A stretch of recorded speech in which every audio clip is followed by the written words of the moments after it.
Welcome back to Soft English Studio. I'm Emma. And I'm Ryan. It's wonderful to have you with us today. Ryan, I've been thinking about self-confidence lately. Is that something you've ever struggled with? Absolutely. I think most people have at some point. I agree. When people hear the word confidence, they often imagine someone who is outgoing and comfortable in every situation. That's true, but I don't think confidence always looks like that. Neither do I. Some of the most confident people I've met are actually quite quiet. Exactly. They may not be the loudest people in the room, but they seem comfortable with who they are. That's an important difference. Confidence isn't necessarily about attracting attention. Right. Sometimes it's simply about trusting yourself. Looking back, I think I was much less confident when I was younger. Really? In what way?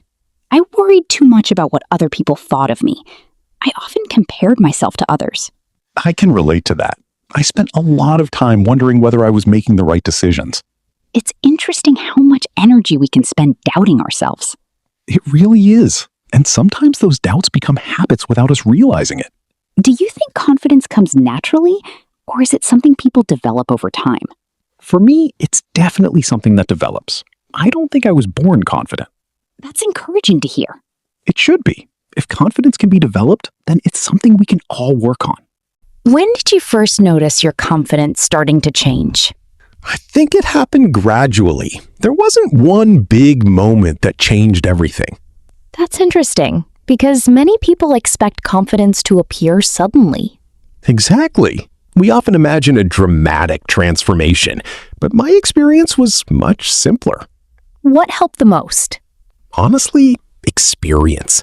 The more situations I faced, the less intimidating they became. Can you give an example? Sure. I used to feel nervous whenever I had to speak in front of a group. I know that feeling. The first few times were uncomfortable. I worried about making mistakes or saying something wrong. And what happened? Nothing terrible. Most people were supportive, and even when I made mistakes, life continued as normal. That's a valuable lesson. It was. I realized that many fears become smaller once we actually face them. I've experienced something similar. Sometimes I spend days worrying about a situation, and then it turns out to be much easier than I expected. I think that's very common. Another thing I've noticed is that confidence seems connected to action. I agree. Waiting to feel confident before doing something doesn't always work. Sometimes we have to take action first and let confidence grow afterward. Exactly. And I think that's where many people begin to see real progress. You mentioned that confidence grows through experience. If that's true, why do so many people still struggle with confidence for years? That's a good question. I think one reason is that we don't always notice our progress. What do you mean? We often focus on what we're doing wrong instead of what we're doing better. Even when we improve, we immediately move on to the next challenge. I can definitely relate to that.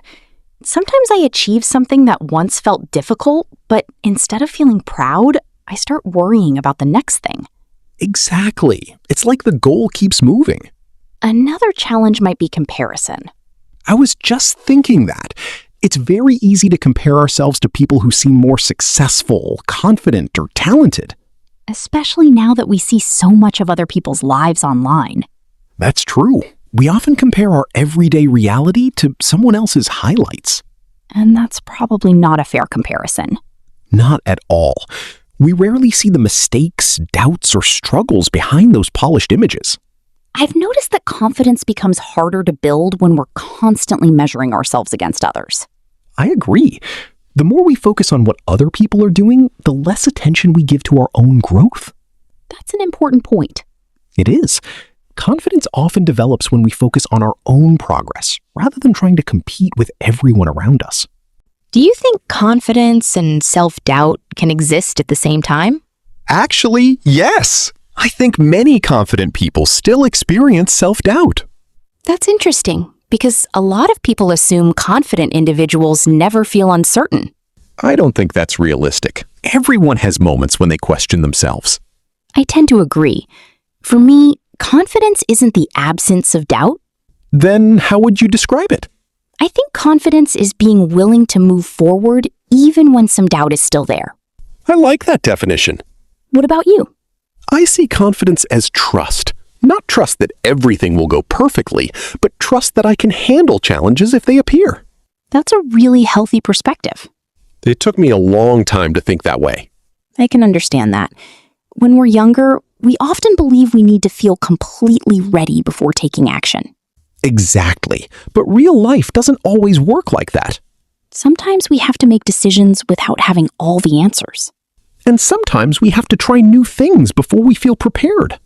That sounds uncomfortable. It can be, but I found that many of my most positive experiences started with a little uncertainty.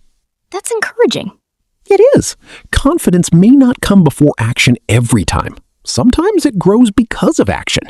What you're saying reminds me of something that happened a few years ago. What was it? I was offered an opportunity to lead a small project at work. It wasn't a huge responsibility, but it felt intimidating at the time. Did you feel ready for it? Not at all. My first reaction was to think of all the reasons I might fail. I think many people do that. The strange thing is that nobody else seemed worried. Most people believed I could handle it. That's interesting.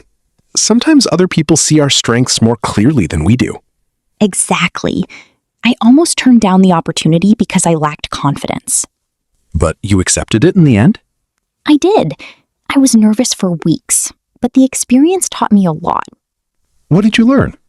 I learned that confidence often comes after we do something difficult, not before. I can relate to that. I had a similar experience when I joined a local speaking club. Really? Yes. I almost canceled before the first meeting because I felt uncomfortable walking into a room full of strangers. I probably would have felt the same way. But after a few meetings, I started feeling more relaxed. The situation hadn't changed very much. What changed was my familiarity with it. That's a great observation. Looking back, I think many confidence-building experiences begin with a little discomfort. If someone wanted to build more confidence, where do you think they should start? Honestly, I think they should start small. What do you mean by small? Small actions, small challenges, small goals that feel slightly uncomfortable but still achievable. I like that approach. It sounds more realistic than trying to change everything at once. Exactly. Big changes can feel overwhelming. I've noticed that people sometimes underestimate the value of small wins. I agree. Every successful experience gives us evidence that we're capable of more than we thought. That's true. Confidence seems easier to build when we collect positive experiences over time. Another thing that helps is changing the way we talk to ourselves.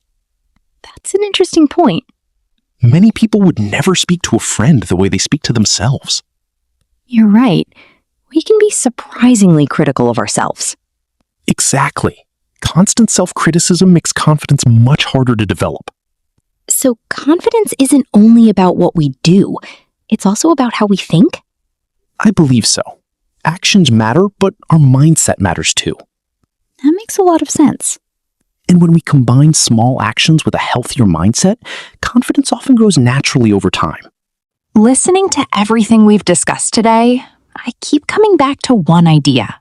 What's that? Confidence seems much more practical than I used to think. I know exactly what you mean. When I was younger, I thought confident people were simply born that way. A lot of people believe that. But now it feels more like a skill that develops through experience. I agree. And the encouraging part is that skills can improve over time. We've talked about comparison, self-doubt, taking action, and facing challenges. None of those things disappear completely. That's true. Even confident people continue dealing with those experiences. The difference seems to be how they respond to them. Exactly. They don't wait for perfect certainty before moving forward. I think that's one of my biggest takeaways from today's conversation.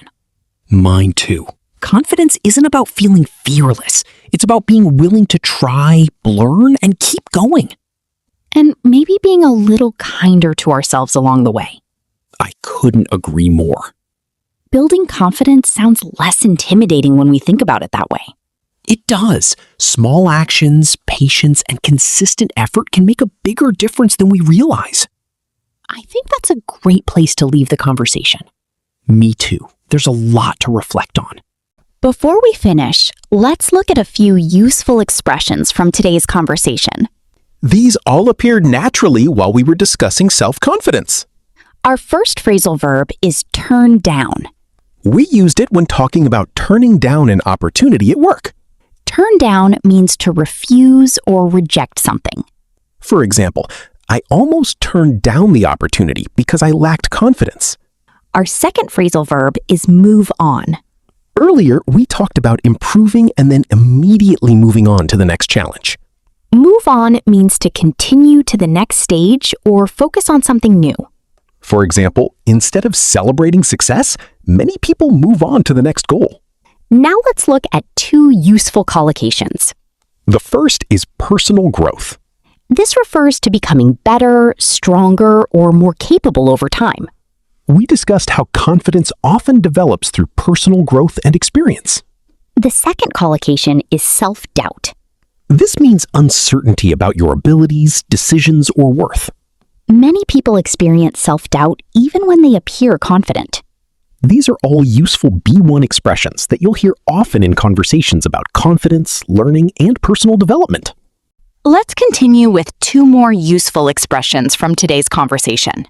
These are both common when people talk about confidence, goals, and personal development.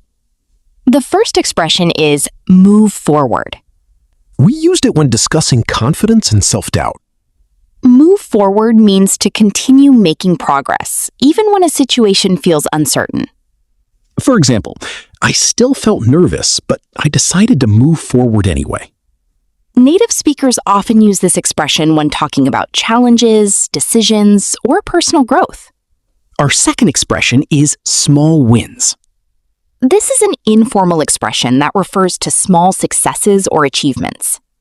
For example, building confidence often starts with small wins. People frequently use this expression when discussing habits, learning, work, or self-improvement. It reminds us that progress doesn't always come from dramatic changes. Exactly. Small wins can gradually build confidence over time. And both expressions connect closely to everything we discussed in today's conversation. Before we finish today's episode, let's briefly reflect on what we've discussed. We explored the idea that confidence is not something people are simply born with. It's something that can develop over time. We talked about how experience, action, and personal growth often play an important role in building confidence. We also discussed comparison, self-doubt, and the tendency to focus on our weaknesses instead of our progress. One lesson that stood out to me is that confidence doesn't require perfect certainty. I agree. Sometimes we need to move forward even when we don't feel completely ready. Along the way, we reviewed useful expressions like turn down, move on, personal growth, and self-doubt. We also talked about the value of small wins and how they can help build confidence gradually. Looking back, many of the examples we shared had something in common. That's true. Confidence often grew after taking action, not before. And perhaps that's the most encouraging takeaway from today's discussion. We don't have to become completely confident overnight. We can keep learning, improving, and moving forward one step at a time. Thank you for spending time with us today. We hope you enjoyed this conversation and found it helpful for your English learning journey. Thank you for listening to Soft English Studio. Take care, keep practicing, and we'll see you again in the next episode. Goodbye. Goodbye.